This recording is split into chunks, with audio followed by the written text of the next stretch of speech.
Peace, family. My name is Vicki Dillard. Thank you so much for tuning into African Diaspora News Channel. Please make sure that as you come in, you give us a big thumbs up and share the broadcast. That helps us to expand our collective Black voice, and we are the counter voice to the oppressive forces media apparatus. So you strengthen us when you do that, and thank you so much. Family, whenever we contemplate and do any level of scrutinization about the condition of our people around the world. And how is it that instead of the head, we're the tail?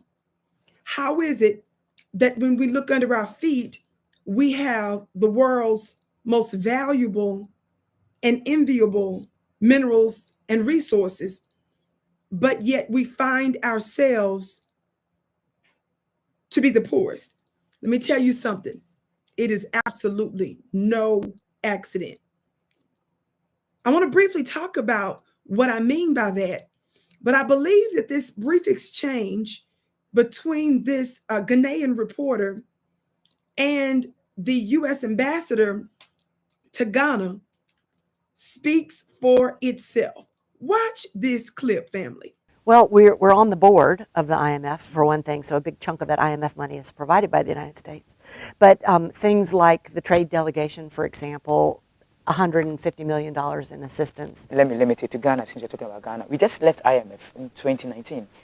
And 4 or 5 years, after us, we are back, to the IMF, begging for them to, help us resuscitate our economy. What's fundamentally wrong with how we manage our economy? You know, that's something that the Minister of Finance has raised in many international gatherings. You know, he has some criticisms of the international financial institutions because a lot of African countries are having their 15th IMF program. And our Secretary of State, too, has committed to reform of the international financial institutions. I think we're looking into that now. I don't have specifics about that. Wow. Did you hear that admission from U.S. Ambassador Virginia Palmer? First of all, just the optics of it all. Like, I'm not sure why she was chosen, because I was trying to do a little bit of background check on who she was, and I'm just still confused about why she was chosen in the first place, because there's nothing really remarkable that stands out. But nevertheless, he wanted to know and pressed her about how it is that the United States is helping Ghana, and she slips up and says, well, we sit on the board of the IMF and we give a lot of money. Throughout this interview, because it was obviously more lengthy than the clip that you just saw, she constantly refers to the IMF and the necessity for Ghana to stick to the plan that the IMF gives them. Now, this is important when we begin to think about this notion of who IMF is, which stands for the International Monetary Fund. Of course, over the years, they have been more loudly pronounced and called predatory financial institutions, and some have said similar things to the World Bank, as well as the WTO, the World Trade Organization. Yes. Well, one of the reasons, if we think about some years back, because Ghana had disconnected, they were done with the IMF around 2019 or so, but then they found themselves back in a condition with them. And he refers to that in the interview. Well, when I did a little bit of research, I found that the Western countries and corporations managed to flourish. And I'm gonna give you one example of how, because Ghana is full of all types of resources. Yes.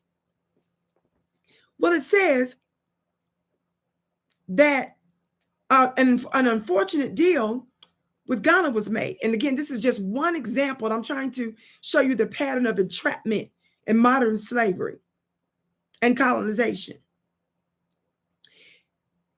It says that the World Bank and the IMF are very keen in countries like Ghana, right? How they easily control their natural resources in the markets. Well, one of the things that took place in Ghana in particular some time back was there used to be some prosperous rice farming communities in the northern parts of Ghana. Let me read this clip.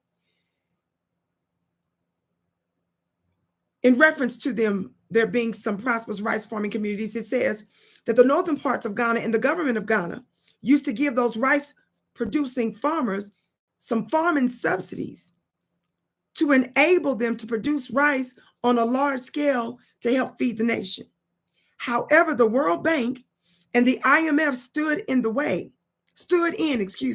and told the Ghanaian government they would not approve any more loans for Ghana unless the government cut the farming subsidies it was providing to the poor rice farmers. It says the main reason behind it was that Ghana had to import rice from Western countries, such as the United States. Now, Ghana imports most of its rice from abroad at huge prices every year.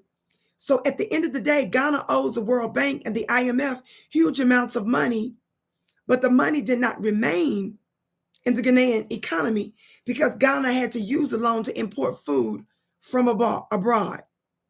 Meanwhile, the rice producing communities in Ghana could have helped produce enough rice to feed the nation and even export some abroad to make more profit.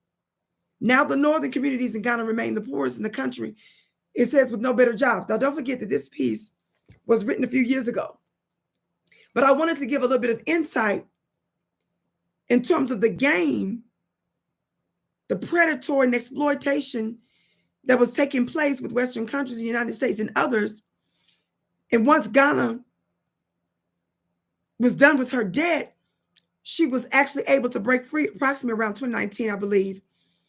And then, so now they find themselves reconnected with the IMF. And isn't it something that this is really a bragging point that this ambassador pushes during the interview?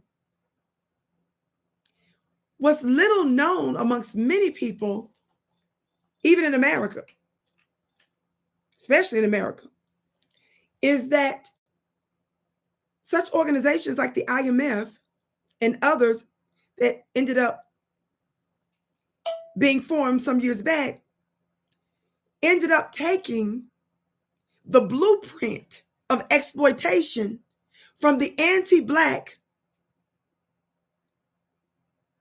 chattel slavery that evolved into sharecropping.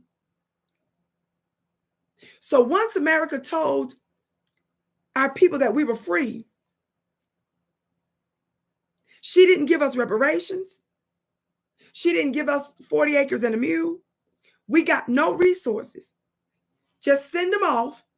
Of course, it was foreseeable and knowable to the slave masters, the former slave masters, that we would be right back because we were given no resources.